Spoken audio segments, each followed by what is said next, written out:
Shalom, damai di hati. Saudara-saudara yang saya kasih dalam Tuhan kita Yesus Kristus, kembali lagi dengan saya Pendeta Veralina Lahiu dalam channel YouTube ini. Saya adalah pendeta jemaat di Gemim Getsemani Madidir, Kota Bitung. Saudara-saudara yang diberkati Tuhan, saat ini saya akan men-share kebenaran firman Tuhan dalam pembacaan Markus pasal 2 ayat 1 sampai ayatnya yang ke-12, di mana bacaan ini menjadi bacaan Gereja Masehi Injil di Minahasa dari tanggal 12 November sampai 18 November 2023. Dan marilah kita berdoa. Ya Tuhan Allah, saat ini kami akan membaca, mendengar, dan merenungkan firman-Mu. Biarlah kebenaran firman Tuhan ini senantiasa memberkati kehidupan kami, mengarahkan kami supaya kami hidup sesuai dengan standar kebenaran firman-Mu. Berfirmanlah bagi kami Tuhan, kami telah siap dan rindu untuk mendengarnya. Amin. Mari kita membaca bagian firman Tuhan ini secara bersama-sama. Lembaga Alkitab Indonesia memberikan judul Orang Lumpuh Disembuhkan. Kemudian sesudah lewat beberapa hari, waktu Yesus datang lagi ke Kapernaum, tersiarlah kabar bahwa ia ada di rumah.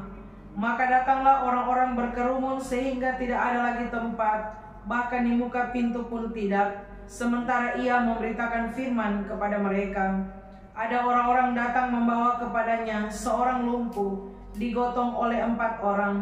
Tetapi mereka tidak dapat membawanya kepadanya, karena orang banyak itu.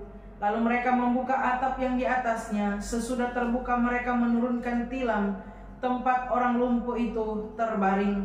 Ketika Yesus melihat iman mereka, berkatalah ia kepada orang lumpuh itu, "Hai anakku, dosamu sudah diampuni." Tetapi di situ ada juga duduk beberapa ahli Taurat. Mereka berpikir dalam hatinya, "Mengapa orang ini berkata begitu? Ia menghujat Allah. Siapa yang dapat mengampuni dosa selain daripada Allah sendiri?" Tetapi Yesus segera mengetahui dalam hatinya bahwa mereka berpikir demikian. Lalu ia berkata kepada mereka, "Mengapa kamu berpikir begitu dalam hatimu? Manakah lebih mudah, mengatakan kepada orang lumpuh ini, dosamu sudah diampuni, atau mengatakan, bangunlah, angkatlah tilammu dan berjalan?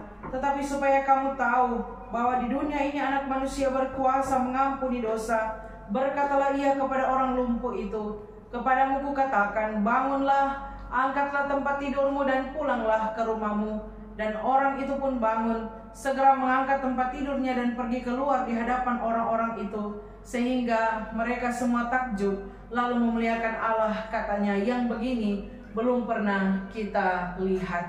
Demikianlah firman Tuhan. Shalom, damai di hati. Saudara-saudara yang diberkati oleh Tuhan, semoga kita semua dalam keadaan yang diberkati. Kita bersyukur kita boleh ada di minggu kedua di bulan November 2023 ini. Semua orang dalam lindungan Tuhan. Ini so di bulan Berber saudara, dan bulan depan orang so di bulan Desember, ya, luar biasa.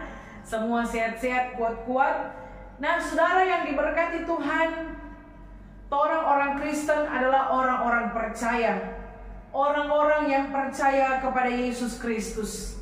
Dan orang percaya adalah duta penyembuhan holistik, seperti tema yang diangkat saat ini, yaitu orang percaya duta penyembuhan holistik. Apa itu duta? Saudara, duta adalah orang yang diutus untuk melakukan tugas khusus, atau dapat saya sebutkan duta itu adalah utusan, perwakilan suatu tempat atau perwakilan suatu negara, bangsa, ya. Jadi saudara-saudara yang diberkati Tuhan, tidak semua orang bisa menjadi duta atau utusan atau perwakilan karena harus melakukan tugas khusus. Tetapi hari ini tema yang diangkat oleh Gemim, orang-orang percaya adalah duta. Tuhan mau kita menjadi duta. Duta penyembuhan holistik. Saudara yang diberkati Tuhan, tugas ini tidak gampang, tetapi harus dikerjakan. Ingat saudara-saudara, kita adalah duta penyembuhan. Jangan torang jadi virus yang menyebabkan penyakit.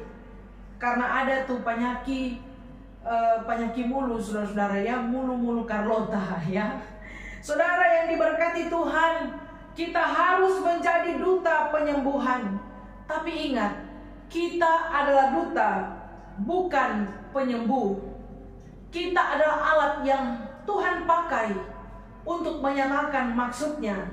Karena yang menyembuhkan dan memulihkan adalah Tuhan Yesus sendiri. Seperti halnya bagian firman Tuhan yang kita baca di saat ini, saudara.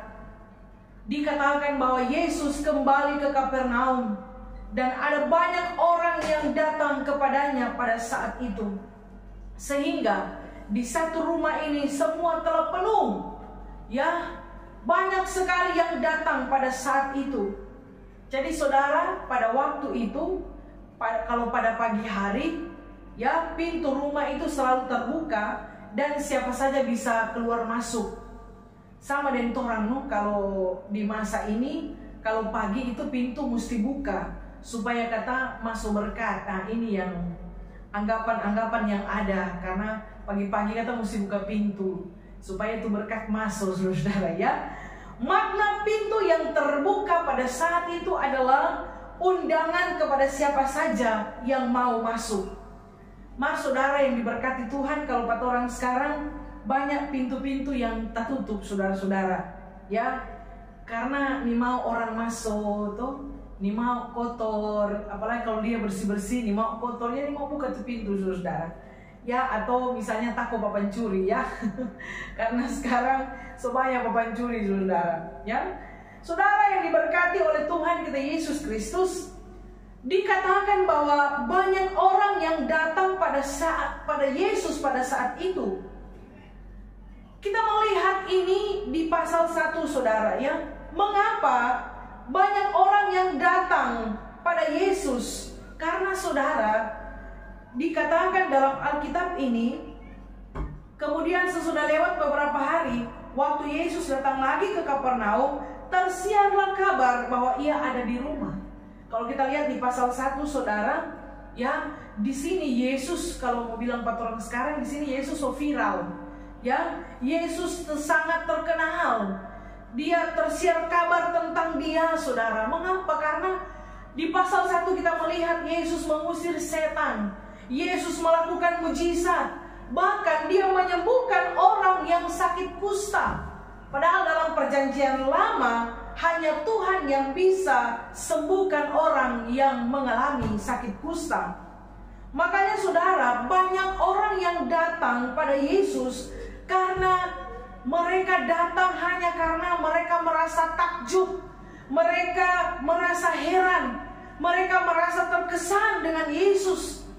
Namun saudara, motivasi untuk mencari Yesus pada saat itu tidak benar, tidak bersih, karena mereka mencari Yesus hanya karena mau melihat mujizat yang dilakukan oleh Yesus. Mereka terkesan, mereka kagum dengan apa yang dilakukan oleh Yesus. Mereka mencari Yesus hanya karena suka melihat mujizatnya, bukan karena mengasihi Yesus. Saudara yang diberkati Tuhan, ketika kita mencari Tuhan dalam kehidupan kita, jangan kita memiliki motivasi yang tidak bersih. Jangan kita memiliki motivasi yang tidak benar. Jangan hanya karena perlu Pak Tuhan baru orang datang cari Tuhan. Tapi saat tidak perlu Pak Tuhan, orang lari, saudara. Tapi ketika kita mencari Tuhan, seperti pemazmur mengatakan, bagaikan rusa yang merindukan sungai yang berair, begitupun jiwa kita rindu akan hadirat Tuhan. Ketika kita mencari Tuhan, motivasi kita benar untuk mencari Tuhan, saudara. Motivasi kita bersih. Kita mencari Tuhan karena sungguh-sungguh kita merindukan Tuhan.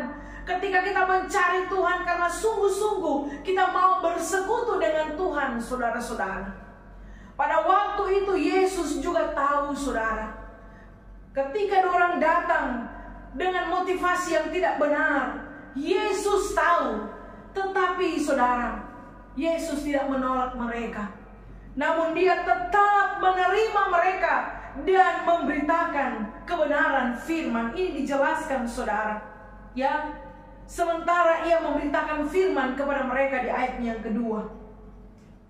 Saudara yang diberkati Tuhan, mungkin ada yang datang dalam persekutuan cuma mau kasih tunjuk gaya. Mungkin ada yang datang cuma mau datang berfoto, saudara. No problem. Jangan tolak saudara. Ya, bicara motivasi hati itu bicara jemaat dan Tuhan.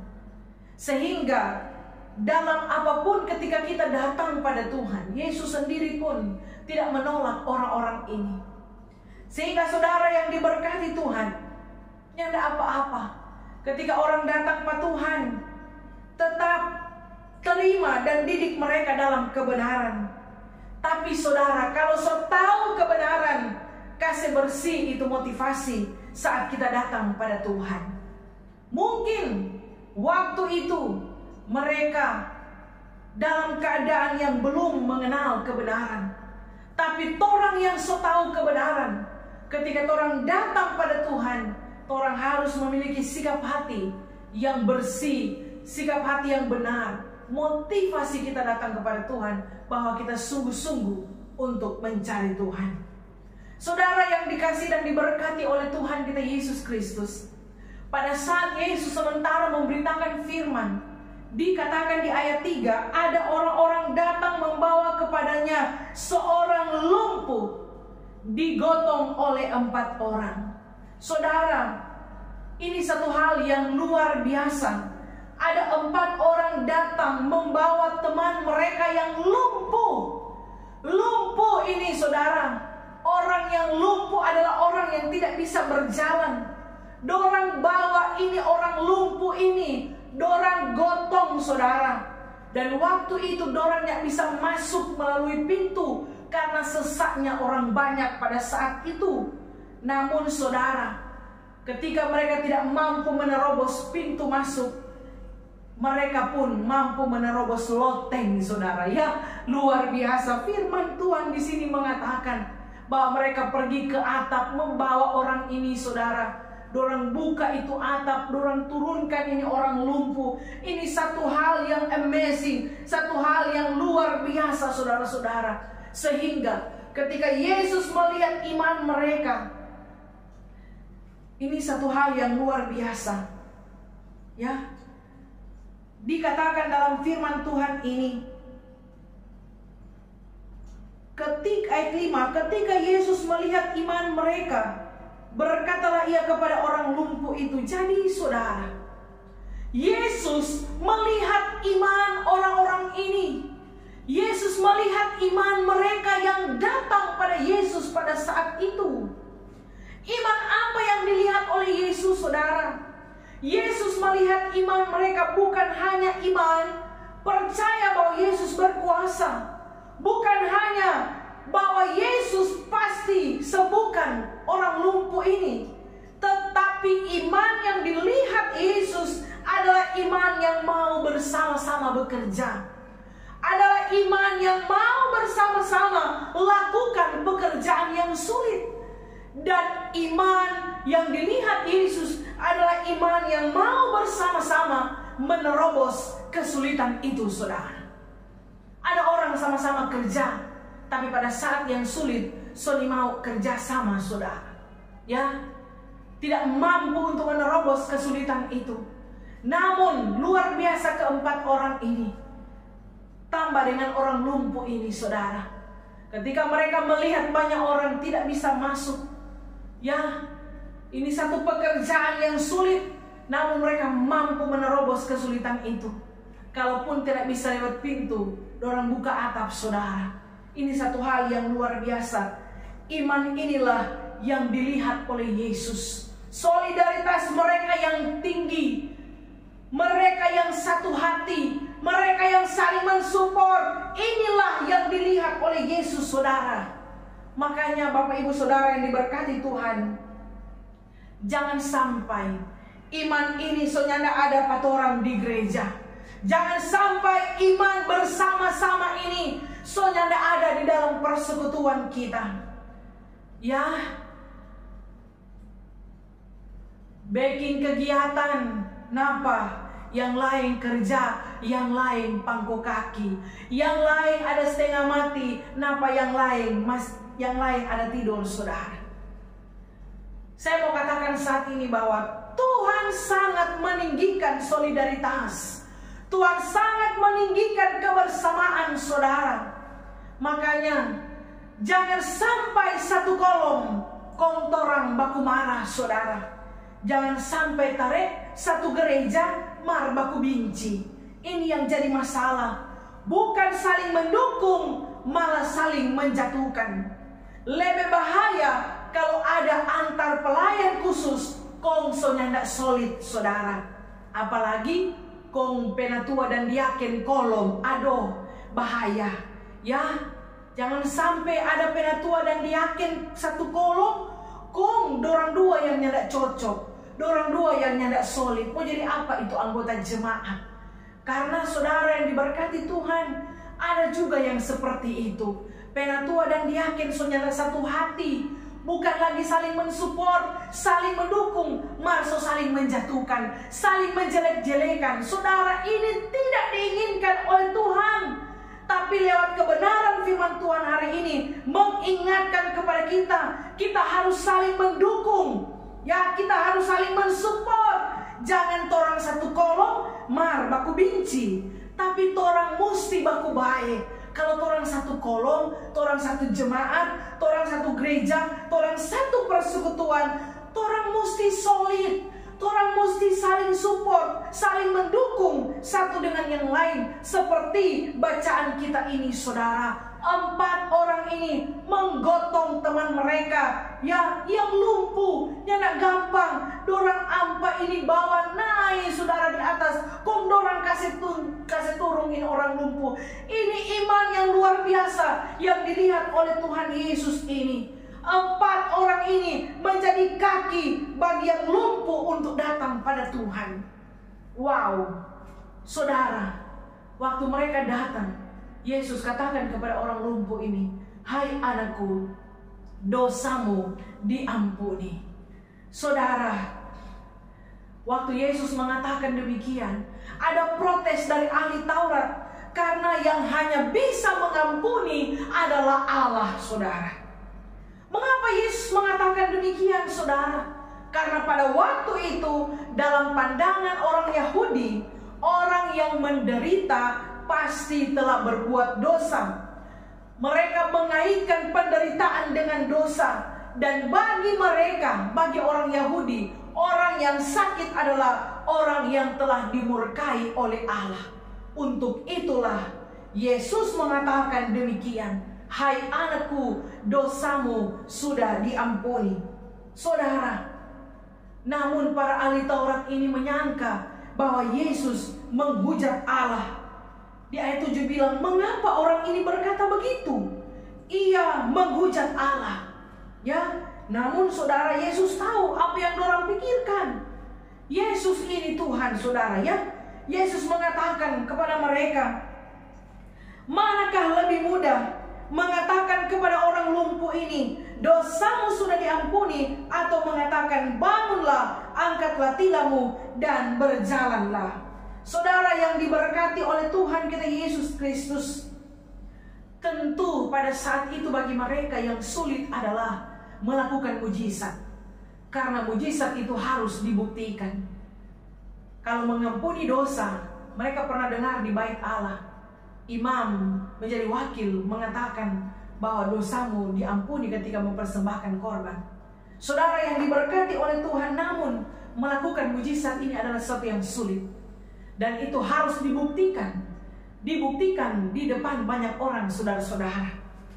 Tapi justru bagi Yesus, mengampuni dosa justru sulit daripada melakukan mujizat, saudara. Artinya apa? Karena untuk pengampunan ini Yesus harus datang ke dunia. Lebih sulit karena apa? Dia harus datang ke dunia ini hanya untuk menebus dosa umat manusia. Dia harus datang ke dunia ini hanya untuk mengampuni dosa umat manusia. Karena ketika dia datang dalam dunia ini, nyata cuma ampuni begitu, saudara, tapi ada hal yang telah dia karyakan. Ada harga yang dibayar saudara, yaitu penderitaannya, kesengsaraannya. Bahkan kayu salib yang harus dia terima, yang harus dia pikul, itu tidak gampang. Bahkan puncaknya dia harus tersalib di kayu salib. Itulah yang dimaksudkan dalam firman Tuhan ini saudara-saudara. Artinya apa saudara? Yang saya mau katakan saat ini bahwa gereja yang bertumbuh bukan gereja yang bertumbuh dalam mujizat saudara, tapi gereja yang bertumbuh adalah gereja yang bertumbuh dalam pengampunan. Amin saudara-saudara. Karena gereja itu bisa ada mujizat, oke. Gereja bisa ada kesuksesan, gereja bisa ada keberhasilan, tapi tanpa pengampunan semua omong kosong saudara. Ya, omong kosong. Ketika melakukan mujizat tanpa pengampunan, omong kosong saudara. Maka dari itu, orang ini adalah duta penyembuh, tapi orang sendiri kadang-kadang ada penyakit di hati saudara. Ya, ada kebencian, ada kepahitan, ada kemunafikan, tidak mau mengampuni. Ini penyakit saudara. Orang duta penyembuh, maka orang sendiri simpang-simpang penyakit. Bagaimana menjadi duta penyembuh kalau orang sendiri masih ada penyakit saudara? Ya, masih ada dosa. Itu yang Yesus katakan, hai anakku, dosamu diampuni. Artinya apa? Yang harus beres dulu adalah apa? Dosa saudara. Yang harus dibereskan dulu adalah dosa. Makanya firman Tuhan bilang, sesungguhnya tangan Tuhan tidak kurang panjang untuk menyelamatkan, pendengaran Tuhan tidak kurang tajam untuk mendengar. Namun yang merupakan pemisah antara kita dengan Tuhan, yaitu dosa-dosa kita saudara-saudara. Ya, makanya saudara, Yesus katakan, dosamu sudah diampuni, beres saudara. Ya, orang juga dalam terapi kehidupan ini, penyakit-penyakit ini harus dibereskan. Ini dosa saudara. Simpan kebencian, simpan kemarahan, tidak mau mengampuni, ada kepahitan. Itu dosa yang harus dibereskan saudara-saudara. Amin saudara. Orang lumpuh ini saat datang Pak Tuhan lewat 4 orang ini saudara. Ya, Tuhan bilang, hai anakku, dosamu diampuni. Saudara, sejahat apapun kita, sedalam bagaimanapun kejatuhan kita, Tuhan sudah mengampuni kita saat dia tersalib di kayu salib saudara-saudara. Dosamu diampuni. Firman Tuhan bilang, bangun dan berjalanlah. Wow, ini satu hal yang luar biasa. Bangunlah, angkatlah tilammu dan berjalanlah. Artinya apa saudara? Tuhan telah membebaskan kehidupan orang lumpuh ini secara holistik, keseluruhan dia telah dipulihkan. Bukan hanya fisiknya, tapi juga holistik, secara menyeluruh dia telah dipulihkan. Dia telah diselamatkan oleh Tuhan saudara-saudara. Saudara yang dikasihi dan diberkati oleh Tuhan kita Yesus Kristus. Maka dari itu, kalau dosa kita telah diampuni oleh Yesus Kristus di kayu salib, hari ini firman Tuhan mengatakan, bangunlah, angkatlah tilammu dan berjalanlah. Hiduplah dalam pertobatan, dan mari kita menjadi duta bagi banyak orang untuk kemuliaan Kristus saudara-saudara. Ya, amin saudara. Tuhan mau kita jadi duta, bukan pendusta saudara. Amin. Jadi duta, bukan penjudi. Tuhan mau orang jadi duta saudara, bukan pemabuk. Tuhan mau kita menjadi duta penyembuh holistik, jadi berkat bagi banyak orang, supaya dalam kehidupan kita, ketika Tuhan telah membebaskan kita, mengampuni kita, kita pun harus jadi berkat dimanapun kita pergi dan berada. Saudara yang diberkati Tuhan, terakhir saya mau katakan bahwa apapun yang kita alami dalam kehidupan kita, mari kita semua, segala sesuatu kita datang bawa pada Tuhan. Hari-hari ini, kalau ada, mungkin keluargamu sedang lumpuh, mungkin perekonomianmu saat ini sedang lumpuh saudara, mungkin rumah tanggamu saat ini sedang lumpuh, saya mau katakan, datang pada Tuhan. Ketika datang pada Tuhan, maka kita dipulihkan oleh Tuhan. Keempat orang ini membawa orang lumpuh ini tepat. Mereka bawa pada Yesus. Apapun yang menjadi pergumulan hidup kita, apapun yang menjadi penderitaan kita, saudara, datang pada Tuhan. Karena Dia sumber kelegaan, Dia sumber pemulihan, Dia sumber penyembuhan dalam kehidupan kita. Semoga firman ini memberkati kita semua. Amin. Mari berdoa. Terima kasih buat firman-Mu yang sangat memberkati kami, Tuhan. Biarlah setiap pesan firman Tuhan saat ini mengoreksi kehidupan kami, mengarahkan kami, supaya kami hidup sesuai dengan apa yang Kau firmankan bagi kami. Semua orang yang mendengarkan firman ini diberkati oleh Tuhan. Bahkan mereka diubahkan dalam kehidupan mereka menjadi pribadi-pribadi yang menjadi duta, penyembuh, holistik bagi banyak orang untuk kemuliaan Tuhan. Terima kasih Bapa di sorga, terpujilah nama-Mu. Inilah doa kami, dalam nama Tuhan Yesus kami berdoa. Amin. Demikianlah saudara-saudara, semoga firman ini memberkati kita semua. Jangan lupa untuk terus dukung channel Pendeta Veralina Lahiu dengan cara subscribe, tekan tombol lonceng, like, dan juga tuliskan komentar-komentar yang bisa memberkati orang semua. Tuhan Yesus memberkati kita semua. Shalom, damai di hati.